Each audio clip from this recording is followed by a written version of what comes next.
Hey, everybody. I'm Susan Lindner, your host of the Innovation Storyteller Show. And I'm excited for a conversation today about the future of the role of the Chief Innovation Officer.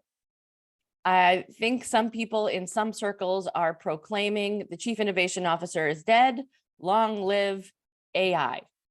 And we're here to have a conversation about what is actually happening to the role of the Chief Innovation Officer, their team members, and the role of innovation in general in the corporate space.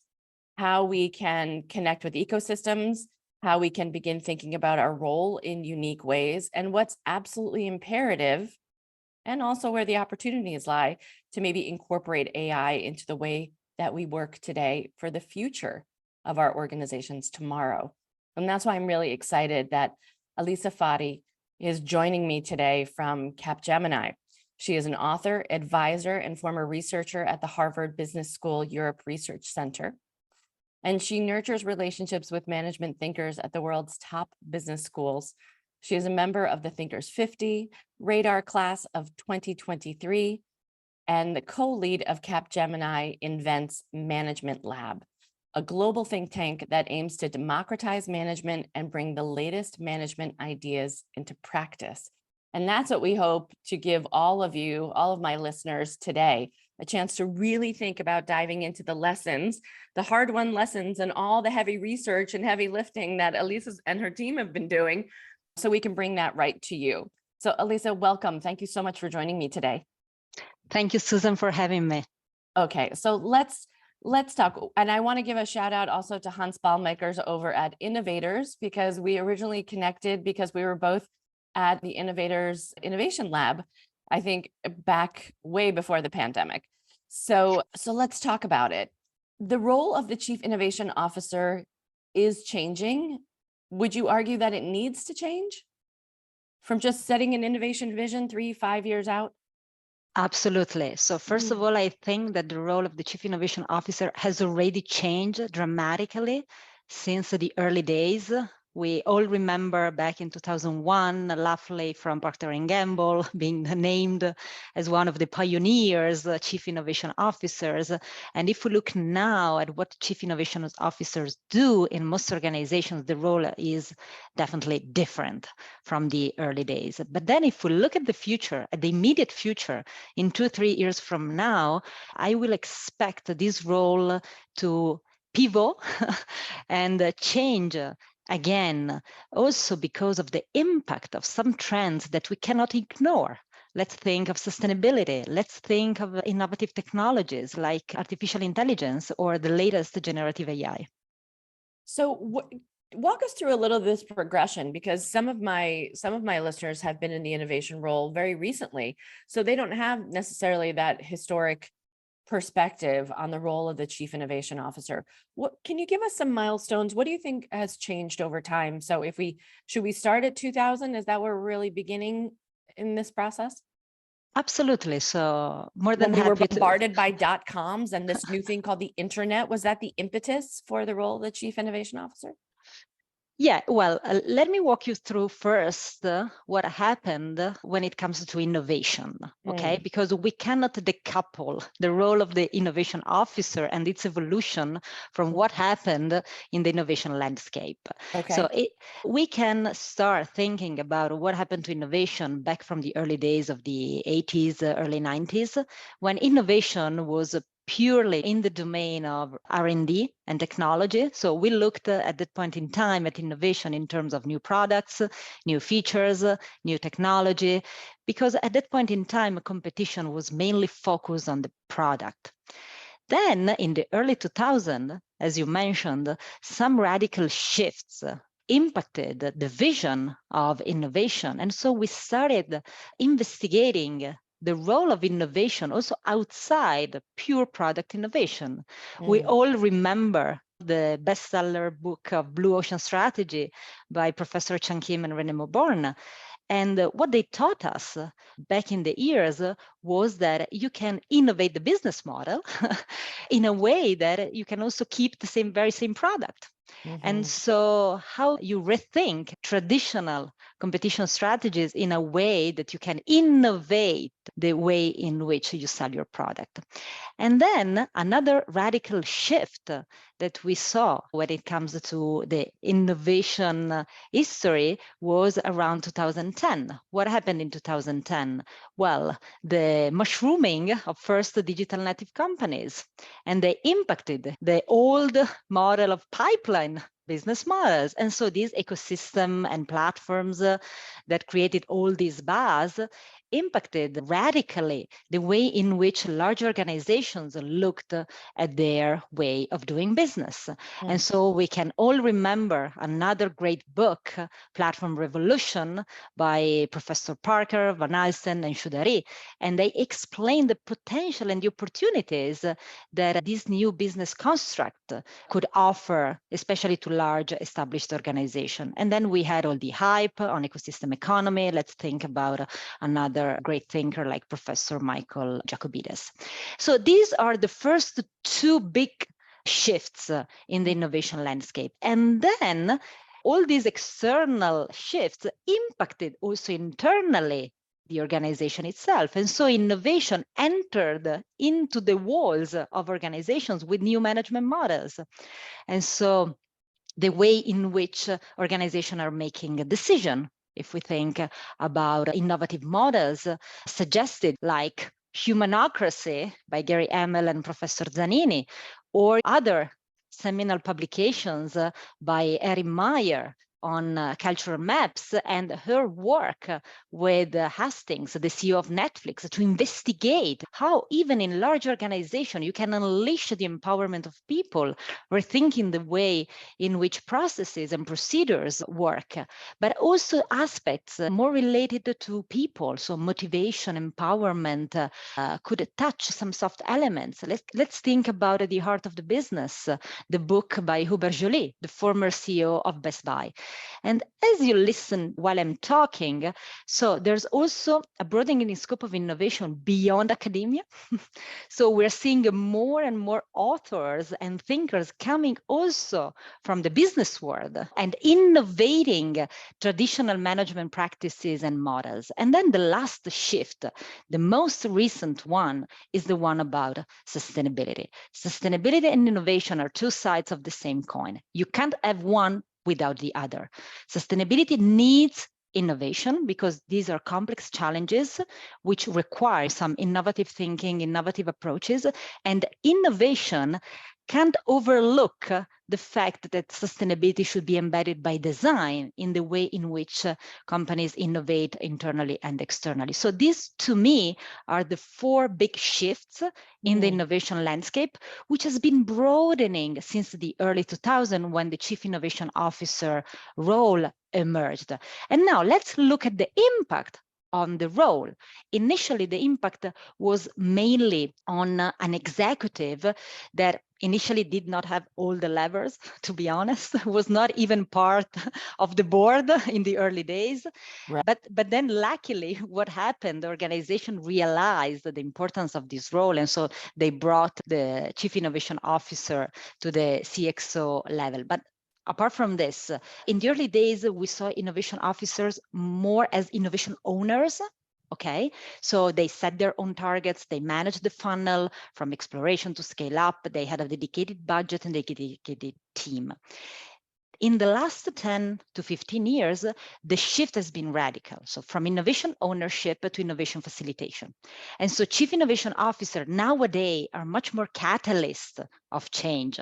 They invest the time and effort in building widespread capabilities inside organization. They advise internally. They act as facilitator, as accelerator within the broader organization. And in this case, what they do is they join forces with their peers to bring the innovation impact at scale. So definitely the role has changed from innovation owner in the early days to innovation catalyst of change today.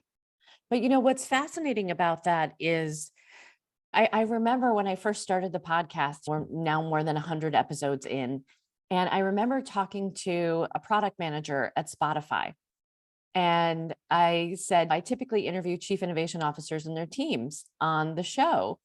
And he said, why would you need a chief innovation officer? And I just kind of laughed, and he goes, I run my product. I'm responsible for innovating my product. I don't want anybody else doing that. And I want to be the one who can, I want to be responsible for taking my product to the next level over and over and over again. And Spotify was quite young at that time. It was probably about 3, 4 years ago, recently gone public. And I said, well, that's great. But your company, relatively speaking, as innovative as it is, it's in its infancy. You're not just being charged with handling the quarterly numbers, right? I mean, think about this on the scale of a General Electric, right? Or a Siemens or DuPont Chemical. I said, you can't be responsible for hitting the quarterly numbers and just making sure the wheels stay on the bus, as opposed to thinking about what the next electric bus is going to look like. Yeah, yeah. And so I think we've gone through a shift in thinking about what our responsibilities are and what we're charged with now inside of large organizations. Do you agree? Absolutely, absolutely. Yeah. And just to build on on what you shared about this first conversation with the Spotify product manager, why the chief innovation officer was introduced in the first place. So I think that this question and the relative answer should be clear to our audience today. So at that point in time, there were some internal enemies. I call them some prevailing winds that played against all the good intentions when it came to innovating, okay? Because the companies were simply designed to preserve the status quo. So the innovation was something that created some frictions and some barriers. So the chief innovation officer and the innovation units were set up exactly with this mission to protect innovation inside the organization. Then over the years, when innovation entered into the DNA, into the fabrics of organization, some people started questioning the fact that innovation units and chief innovation officer were still there.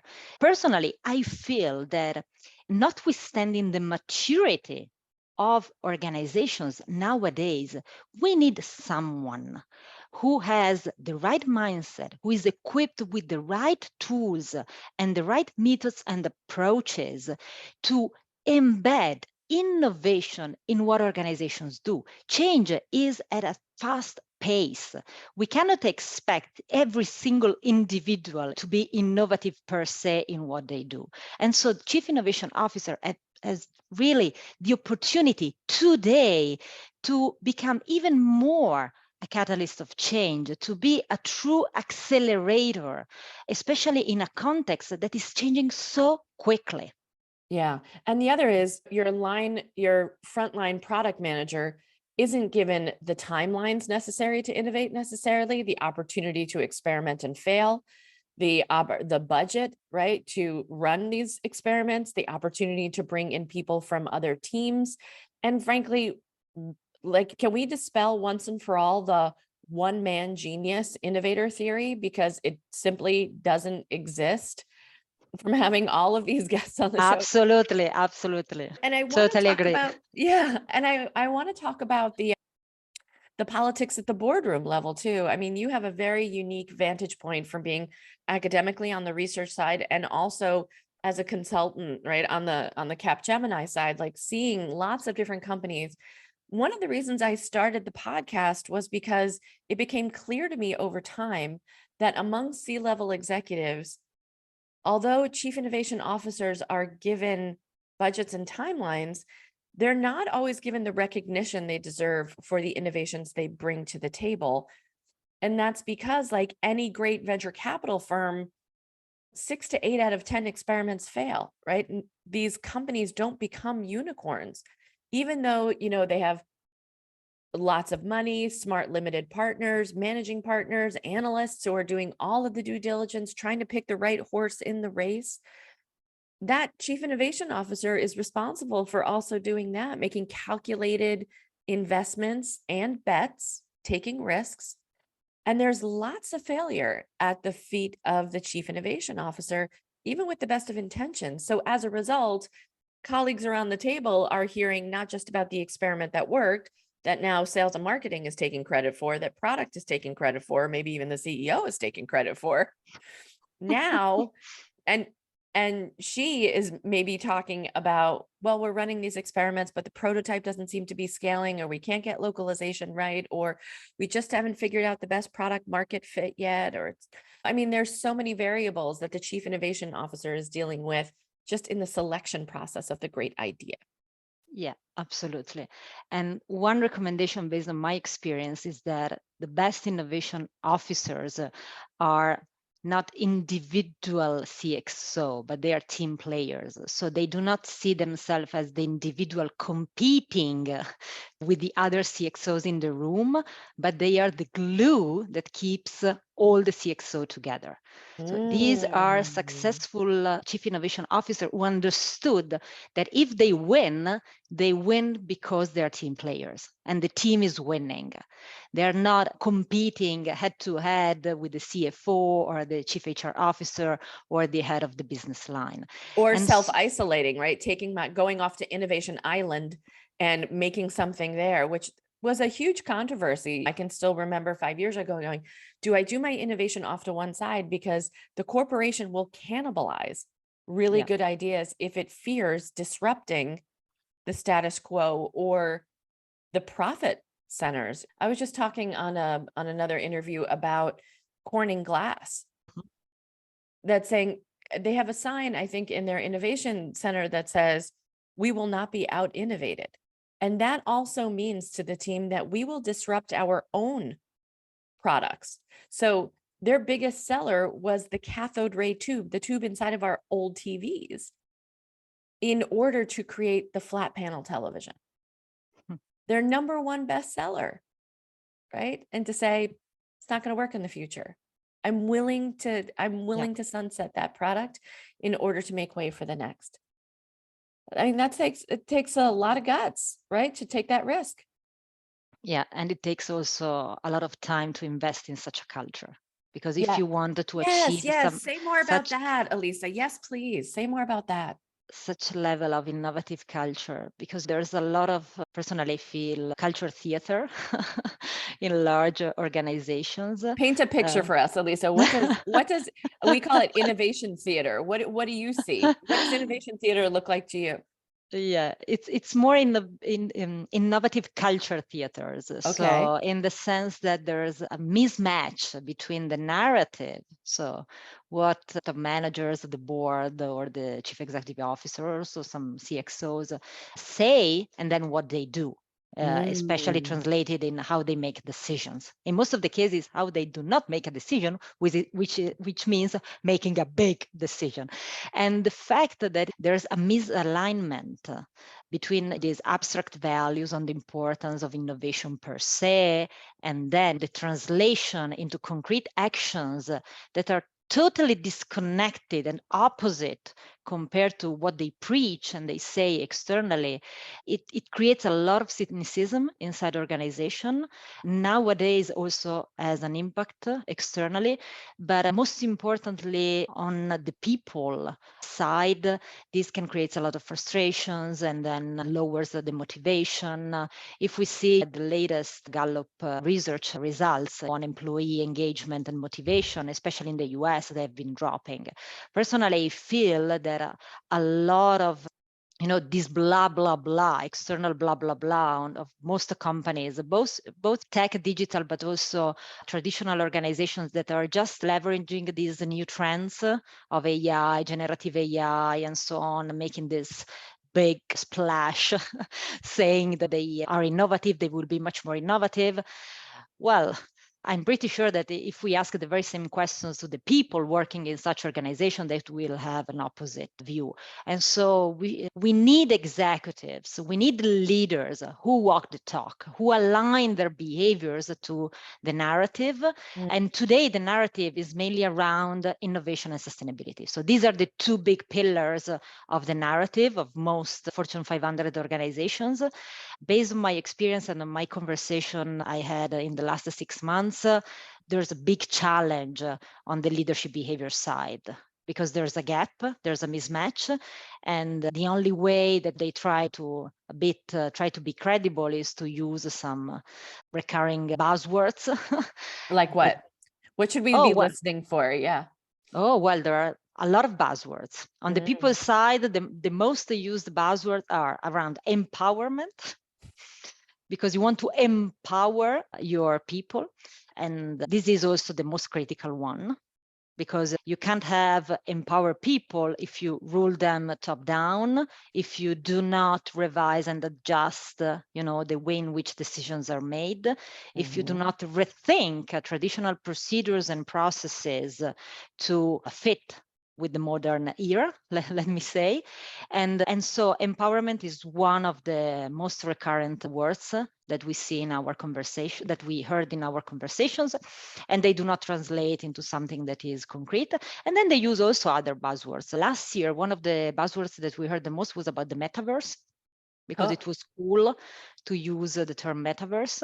And then if you go back and you look at what they implemented, 0.001%.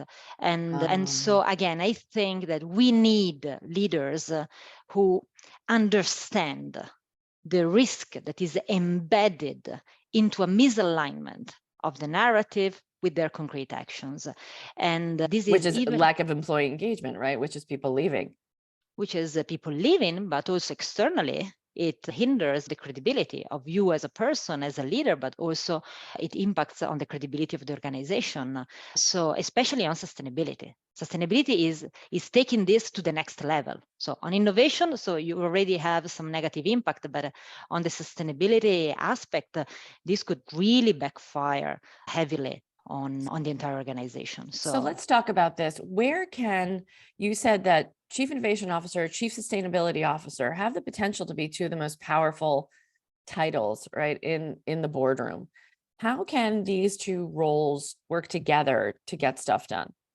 I think that the Chief Innovation Officer needs the Chief Sustainability Officer and vice versa.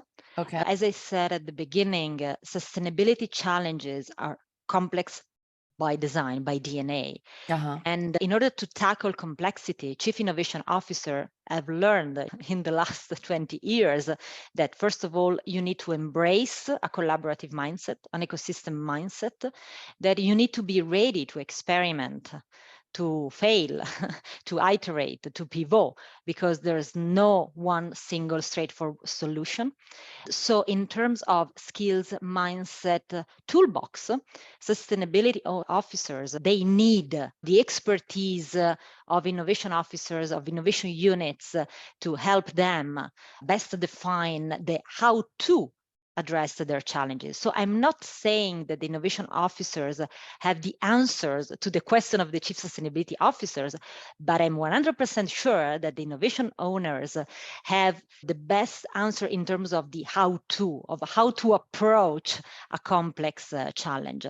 And then vice versa, innovation officers are a bit lost when it comes to embed sustainability by design, in the sense that so far, sustainability has been delegated, put in a corner in most of organizations. And then in the last few years, all this big bang around sustainability and the mushrooming of the chief sustainability officer has separated the accountabilities. And so when it comes to the domain expertise, innovation officers need the domain expertise of the sustainability team. And so that's why they should join forces and embed the sustainability by design in the innovation process and the innovation funnel. I will make an example. In most of the cases, when I have conversations with chief innovation officers, because they ask for some advice on how they can rethink their innovation process and the funnel, what I find is that sustainability is like a tick in the box, a checklist, and the end, or at around two approximately big milestones of the overall process. It's not on stage 0. Or even if it's featured on stage 0, it's very superficial. It's very fuzzy, the description of the criteria around the sustainability. And so my takeaway is that chief innovation officers should see this as an opportunity to sit together with the chief sustainability officer and rethink some of the traditional metrics that are part of the foundations of the innovation process inside the organization to make sure that sustainability is truly embedded by design, because it can't happen as a just tick the box at the end of the process or halfway when most of the decisions were already made. So I see the two roles as strictly connected. We have also seen some companies that they appoint just one person on both innovation and sustainability accountabilities. This is, for instance, the case of Enel. They have the chief innovability officer. In the short term or in the first days, I think it can work, but I'm not sure that this can work in all organizations, especially if you do not have a strong support from the chief executive officer.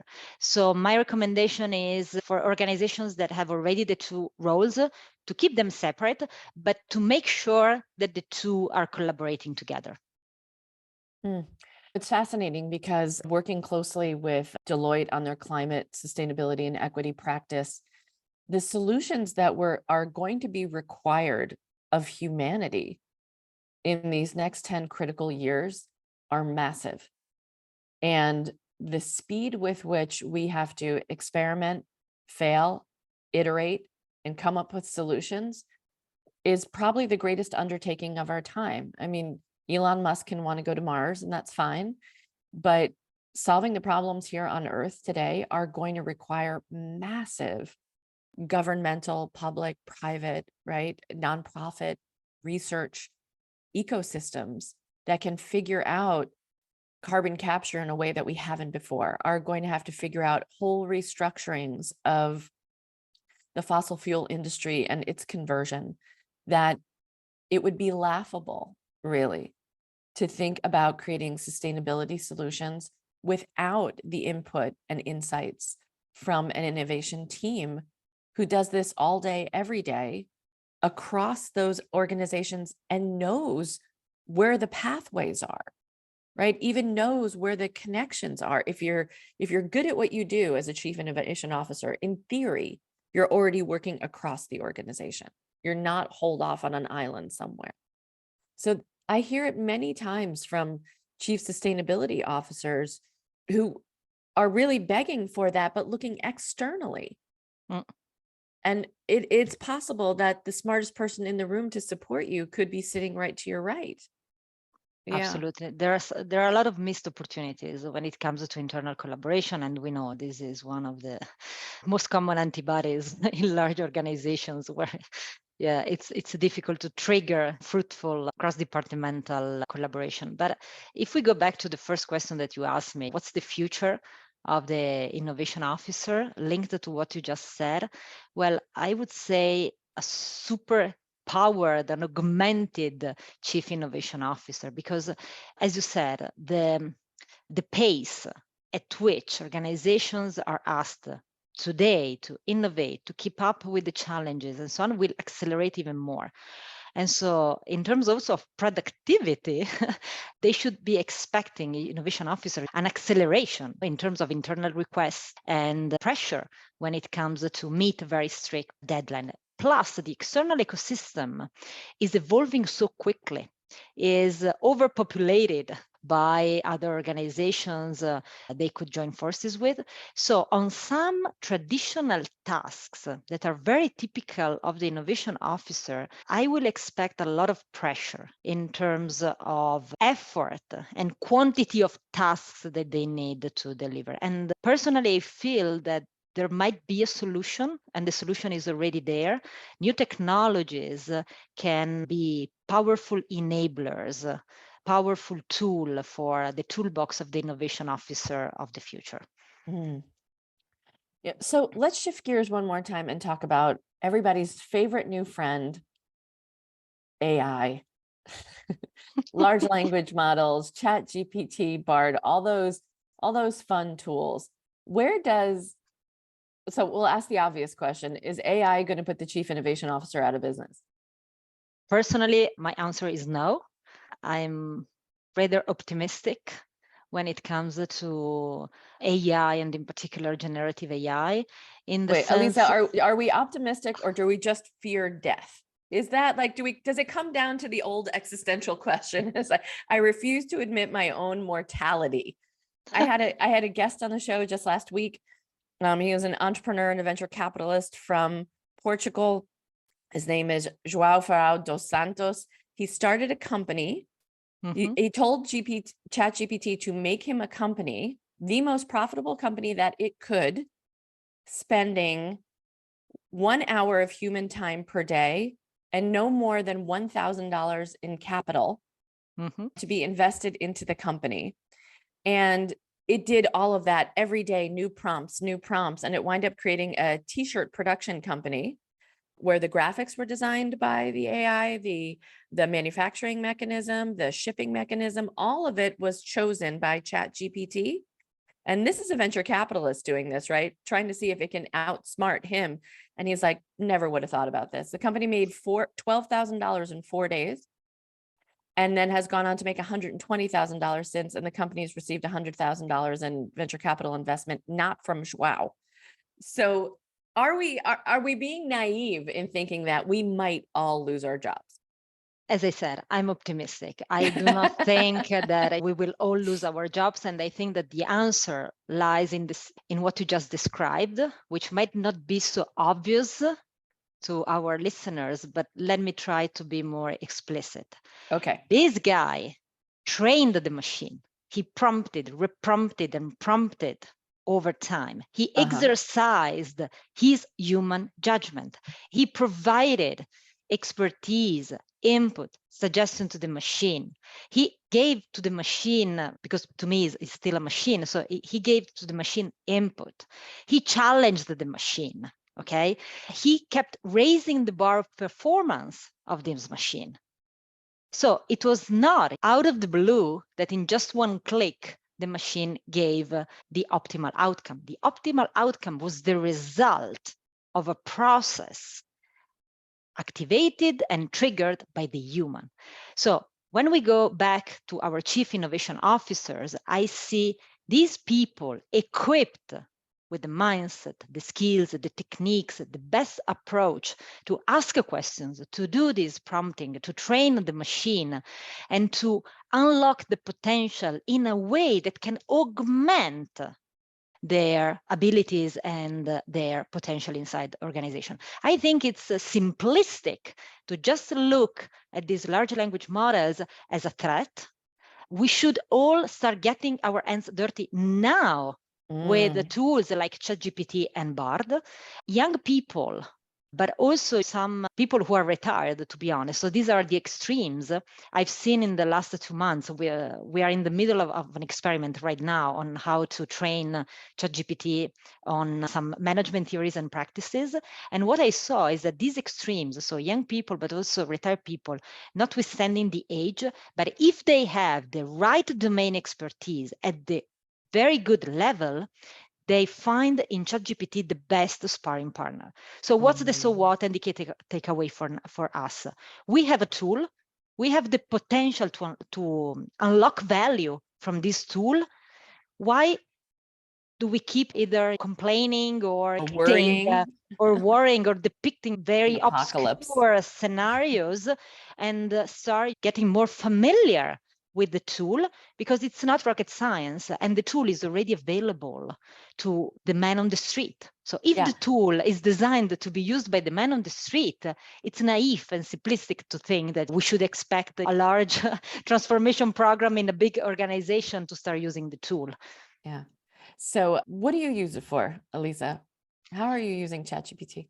So we started, well, initially I started for personal use because I just wanted to better understand how ChatGPT worked. And so I started asking very simple questions like, well, this weekend I'm based here. My family is composed by XYZ and we would like to spend some time. So what are some recommendations? Okay, so very, very basic questions for personal use. And then I shifted gears and I started using to see on some areas of of my personal expertise, professional expertise, if ChatGPT was performing and at which level of quality. And what I found is that ChatGPT can be a very brilliant sparring partner when it comes to brainstorming. But you need to have, I think, two conditions in place. Okay. As I said before, one, strong domain expertise. Because it's not just about hallucinations. Everybody's talking about the risk that ChatGPT can give hallucinations. It's the fact that the way in which it offers answers, it can be misleading. And so if you have a strong domain expertise, you know how to detect when the answer is based on data, on some evidence, or if it's just making up some answers and try to be credible. And the second condition is that you need to train yourself on some skills that are needed for best using the tool. The first one is how to do a good prompting. And the second one is about how to provide input and in which sequence. Because again, I think that the narrative now that I'm finding on social media, but also on some big magazine, is that it's all about just asking a question and reading the answer. To me, it's about being also strategic in defining the right sequence of the prompting. And again, let's go back to the example that you offered before. You need to experiment the various prompting sequences and identify the one that can offer the best answer. So again, we need humans to extract value from this tool. The potential is tangible. We need to go back and do some homeworks and start getting our hands dirty. Absolutely. Absolutely. Okay, Elisa, I mean, and I think all of us are curious. I know I tried it out. I just got back from a trip to Vienna and I asked it to make me a 4-day itinerary, including restaurants, including the hottest places to have a cocktail and where to find the best cafes with the best coffee in the city.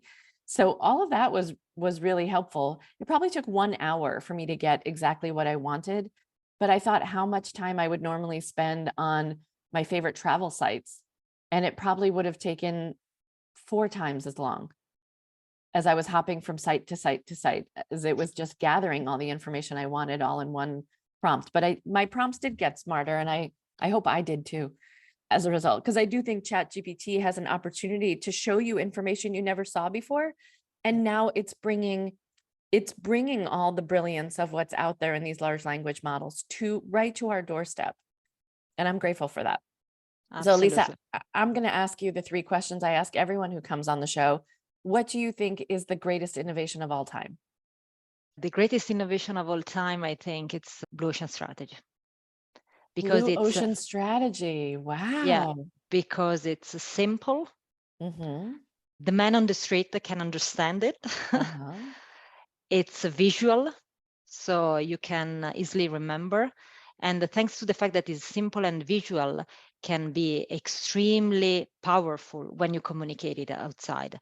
I still today use the value curve of a Blue Ocean Strategy in most of my workshops, and I apply it to the business, but also to the culture, for instance, when it happens to discuss about leadership behaviors, and people remember it.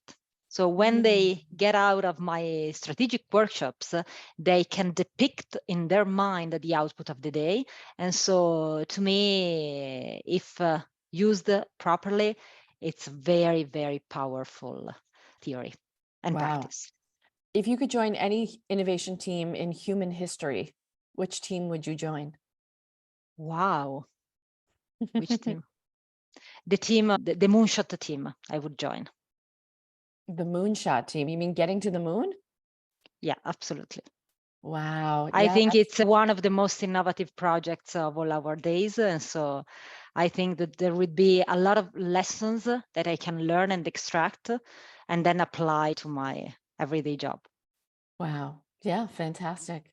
The anticipation, right, of wondering whether or not everybody was going to come back, much less get there, but actually come back.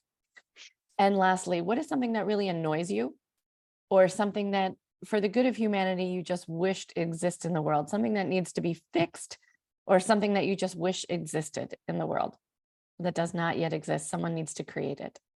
Well, one thing that annoys me is when people say things and then act differently. So this Hypocrisy. misalignment, yeah, we can call it hypocrisy. Although most people say that it depends on the point of view, but definitely this mismatch between what they say and what they do, it's something that truly annoys me in almost every context. So this is something that I totally do not tolerate. And then the other question, what was? No, it's the same. Either It that was one just the thing, same. either Okay. that you would fix or Okay, something that you either. wished existed, but that's both, right? All right. So people work on your in your integrity, right? That's what we're Absolutely. Yeah, talking about, is that your verbal statements align with what you absolutely. actually do. If you think about all these bars around the trust and kindness and again, Empathy. once again, empowerment and put people at the center. Well, if you act in a way as I just described, well, you can use all the words in the word, but you will never be credible. And so I think that people deserves to interact with other peoples who walk the talk in a way that truly aligns with their values and shows it in everyday actions. Fantastic. Elisa, if people want to get in touch with you, where should they reach you? They can reach out to me via LinkedIn, so on my LinkedIn profile. Fantastic. Well, as a member of the LinkedIn Podcast Academy, I'm sure the folks at LinkedIn will be very happy to hear that. Elisa Farri from CapGemini, thank you so much for joining me today. Thank you, Susan, for having me. It was a pleasure. Thank you. Thank you.